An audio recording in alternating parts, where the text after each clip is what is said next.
नमस्कार, मैं रेणु अग्रवाल, आप देख रहे हैं एसकेपी लाइव न्यूज़। आज बदनावर में पूर्व मुख्यमंत्री कमलनाथ पहुंचने वाले थे। आपको बता दें कि भारी बारिश के चलते वह बदनावर नहीं पहुंचे। उनका जो दौरा कार्यक्रम था वह निरस्त कर दिया गया, उसकी आधिकारिक घोषणा भी हुई। आपको बता दें कि कांग्रेस के जो नेता हैं उनका जमाव उड़ा था। धार जिले और झाबुआ, अलीराजपुर, खरगोन आसपास के सभी जिलों के जो विधायक हैं, पूर्व मंत्री हैं, वह सब पहुंचे थे। कमलनाथ आने वाले थे उसके लिए, लेकिन आपको बता दें कि कमलनाथ नहीं पहुंचे तो सभी जो कार्यकर्ता, विधायक, मंत्री हैं वो उन्होंने रवानगी डाली। रास्ते में हमको जो पूर्व गृह मंत्री बाला बच्चन है वह मिले, हम उनसे रूबरू हुए। उनसे हमने लंबी बातचीत की, बदनावर उपचुनाव को लेकर बातचीत की, वही ज्योतिरादित्य सिंधिया के भारतीय जनता पार्टी ज्वाइन करने पर बातचीत की। तो उन्होंने कहा उम्मीदवार घोषित नहीं किया है, जबकि भारतीय जनता पार्टी की तरफ से उम्मीदवार तय है। ठीक है, हमारे भी बहुत जल्द उम्मीदवार घोषित हो जाएंगे, डिक्लेयर हो जाएंगे और 24 सीटों पे उसकी प्रोसेस चल रही है, सर्वे चल रहा है और बहुत जल्द ये उम्मीदवार डिक्लेयर हो जाएंगे। स्थानीय उम्मीदवार का जो मुद्दा है उसमें क्या स्थानीय उम्मीदवार को टिकट मिलेगा? हाँ, देखिए, पहले तो एक जनता की पसंदगी का उम्मीदवार कौन है, जो सर्वे में कि जनता किनको ज़्यादा लाइक करती है, पसंद करती है, कार्यकर्ता किनको जिताने के लिए तैयार है, उत्सुक है। एक ज़्यादा जो एक वोटों का जो समीकरण जो होता है, किनके नाम पे जो वोटों का समीकरण जो बनता है, मोटी मोटी सहमति किनके पर बनती है, तो उस पॉइंट ऑफ व्यू को लेकर सर्वे चल रहा है। हमारे मध्य प्रदेश कांग्रेस कमेटी के अध्यक्ष और अखिल भारतीय कांग्रेस कमेटी की अध्यक्षा के नेतृत्व सर्वे हो रहा है और बहुत जल्द सर्वे का काम एंड होने के बाद बहुत जल्दी टिकट डिक्लेयर हो जाएंगे।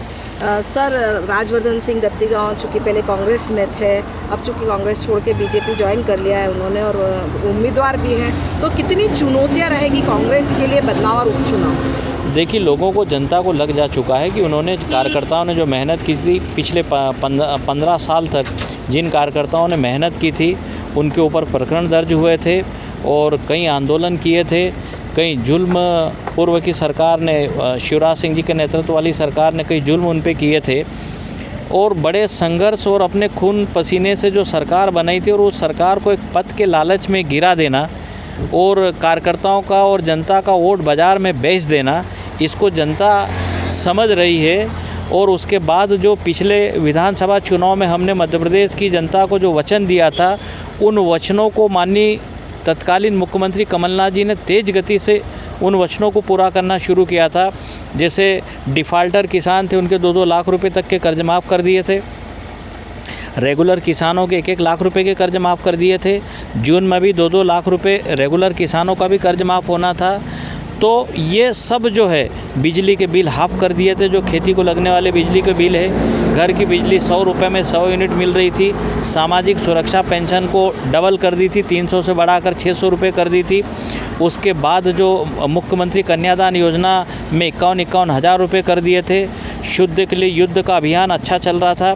अशुद्ध चीज़ें जो खिलाई जा रही थी उसके खिलाफ अभियान चला, रासुका तक की कार्रवाई की, गुंडे भूमिगत हो गए थे। तो ये सब जो 15 महीने की जो कार्यकाल जो हमारा जो रहा है, उस पे 15 साल के कार्यकाल पे हावी रहा है हमारी तत्कालीन मुख्यमंत्री कमलनाथ जी के नेतृत्व में जो कार्यकाल रहा है। तो जनता ने अपना मन बना लिया है और मैं आपको बताना चाहता हूँ कि तेज़ गति से, और पिछले चुनाव में जो वोट पड़े उससे ज़्यादा संख्या में हम लोगों को वोट पड़ेंगे और हमारी सभी सीटें आएगी और कमलनाथ जी को सीधा सीधा जनता वोट देना चाहती है। कार्यकर्ता भी कमलनाथ जी के लिए सीधा सीधा काम करना चाहते हैं, तो वापस कमलनाथ जी के नेतृत्व को जनता पसंद करना चाहती है। इसलिए हम सभी सीटें जीतेंगे और कमलनाथ जी फिर मुख्यमंत्री बनेंगे। क्या मुद्दा मेन आप यहाँ पे बदनावर में रहेगा और बाकी सीटों पर रहेगा? देखिए, स्थानीय मुद्दे तो जो पिछले 15 साल से जो संघर्ष करते हुए आ रहे थे, जो मुद्दे थे वो मुद्दे यथावत है। उन मुद्दों को ही पकड़ के हमने काम करना शुरू किया था।